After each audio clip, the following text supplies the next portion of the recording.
What is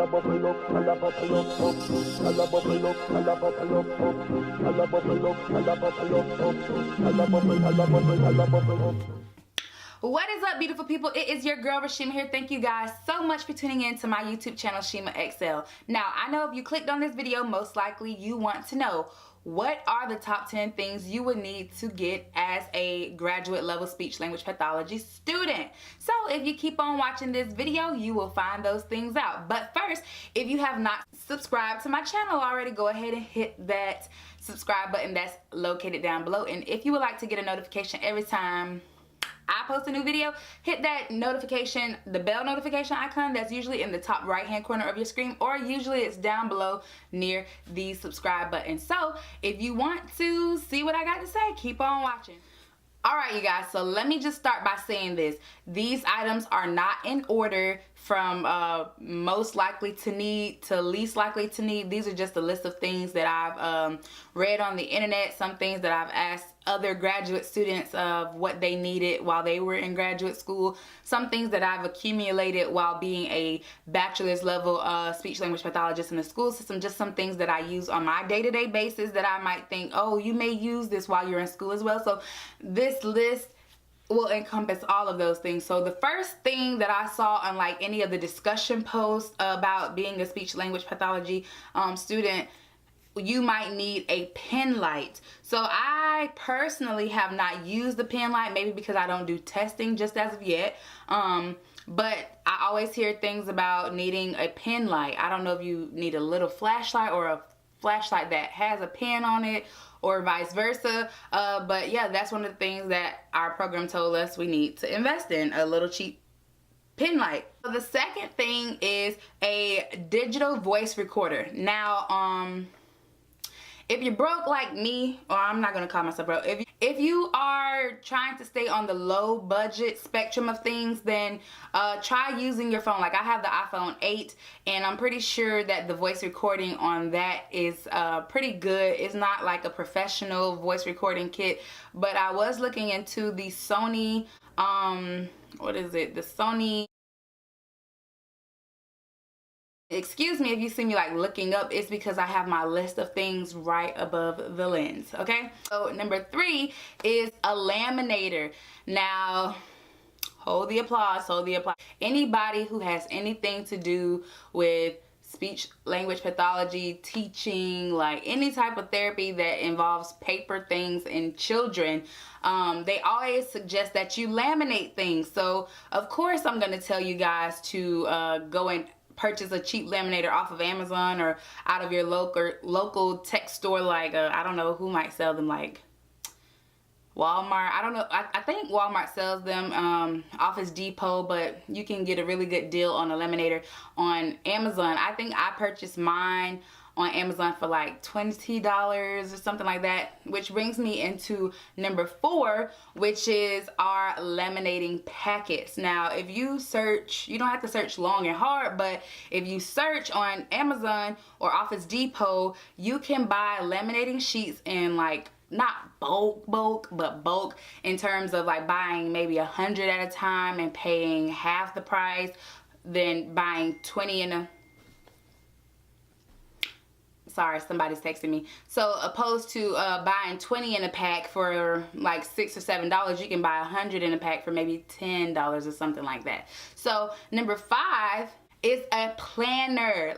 If there's nothing I've learned from being a speech language pathologist in the school system, I learned to be a planner. Not all the time do I execute the plan exactly the way that I planned it, but not planning is the key to your demise, okay? So I'm busy, y'all. I am so busy. When I tell you guys that like on Mondays and Tuesdays, I see like 6 groups of kids, and like some of those groups can have upwards of 5 to 6 kids. Some groups have 3 kids, but to know when I see that kid, or what class they're in, where do I need to go pick them up from, you know, where do I need to drop them off because they're like little babies, you know, I can't like let them just roam the hallways by themselves.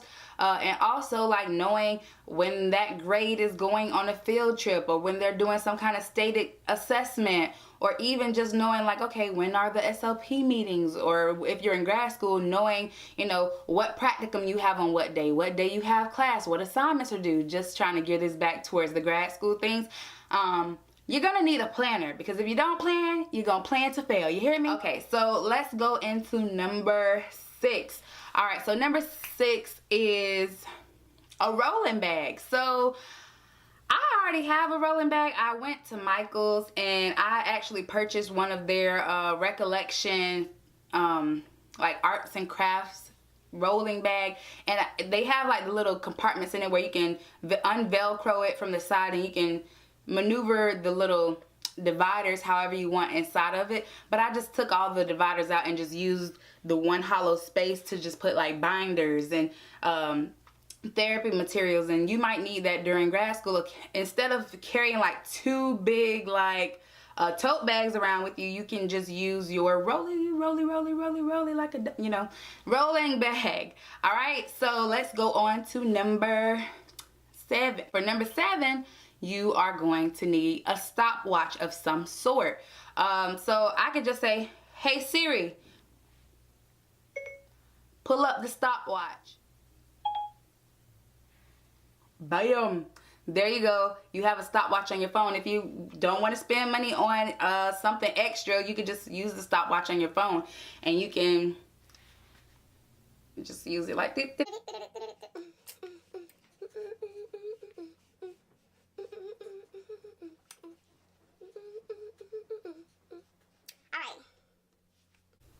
Stopped it. All right, I just wanted to show you guys that time lapse and let you know that you can use your phone as a stopwatch. You don't have to go out and like buy one. Although they might be cheap, you can probably buy them for like under $5 or something, I'm sure, on like Amazon, eBay, that type of stuff.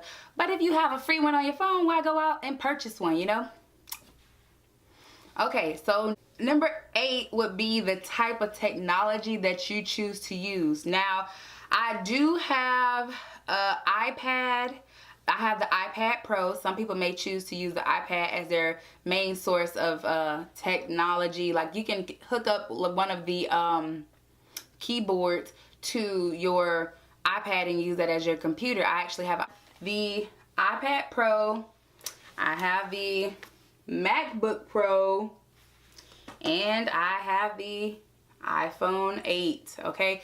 Not that you need any one of those things. You don't need any of it. If you like to use PC, you're more than welcome to go and purchase a PC computer, a desktop, laptop, tablet, any of those things. I just happen to have those things. Fun fact, this is just going to be a shell, because I recently found out that the hard drive, battery, as well as the Bluetooth remote on my MacBook Pro have, you know, chose to go out on me. So just to replace the Bluetooth remote and the battery, that would be $400 US.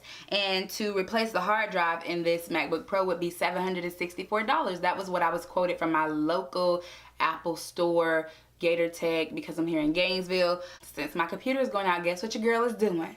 Saving money to go get me an iMac. I say all that to say, you're gonna need some type of technological device. I don't know if I'm saying that right. You're gonna need some type of computer to do like papers on, to do research on. And so for right now, all I have to use is my iPad, because my laptop decided to lose its life. Okay, it decided that. Okay, so let's go on to number, what is this, 9? If you're gonna get a tablet, you want to invest in a stylus. Because I have the iPad Pro, my iPad is compatible with the stylus. Now, they did come out with that new education iPad, and it's way cheaper than the iPad Pro, but the processor isn't as quick as the iPad Pro. But it's also compatible with the stylus. Even if you have a Samsung tablet, I think you can get stylus for those and download. I don't know if Notability is an app that's indigenous. I don't know if that's an app that's solely used on Apple products, or if that's like if you can use it on Android devices as well. So check that out, see if you can do that. It'll be a cheaper option for you. Okay, so those are my top 10 things that I have to share with you guys. Just to remind you again, those things were getting a pen light that you can just shine in people's face, you know, and in their mouths or something like that. Getting a digital voice recorder, a laminator, laminator sheets, a planner or a calendar of some sort, a rolling bag or a tote bag for you to use to carry all of your materials, a stopwatch. You can use your phone if you want, if you don't want to go out and purchase one, as well as a laptop, an iPad, or a tablet of some sort, as well as a stylus. So now these are just, I have two things that I want to talk to you, or two or three things that I would like to talk to you guys about, just as a heads up as to things that you will need as well. In addition to these items, you will also need things like, if you're going to be doing a practicum in a school system or out in the community, some places require that you have a CPR training. Now, our particular program at Florida State told us that we would need to get a CPR training. I had a CPR training which is scheduled to expire in June of 2018, which is in a couple of months. Someone at my school actually ended up teaching a CPR course, and we only had to pay like $3 for it. So I'm just like, yes, right on time. I didn't have to go out and find an outside agency to take the CPR course. So now I'm certified for the next 2 years of my, you know, grad school program. And we also need 2 different types of background checks. So you need a background check to work in the school district or to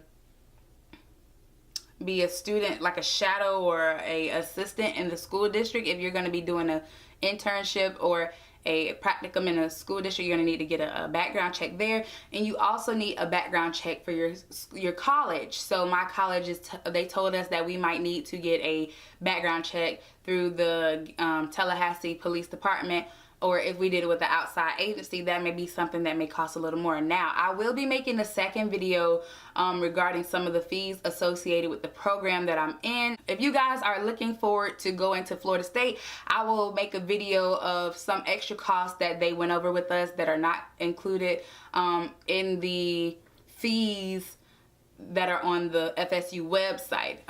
So to wrap up this video, let me know down below if you've already went through graduate school for the speech language pathology major, if you used any of these items, or if you are planning on going to school to become a speech language pathologist. Let me know if you think that you will be using any of these items, or you think that some of these items are not necessary. Just leave a comment down below and let me know, because I want to read them. Okay, so I'll see you guys next time. Peace.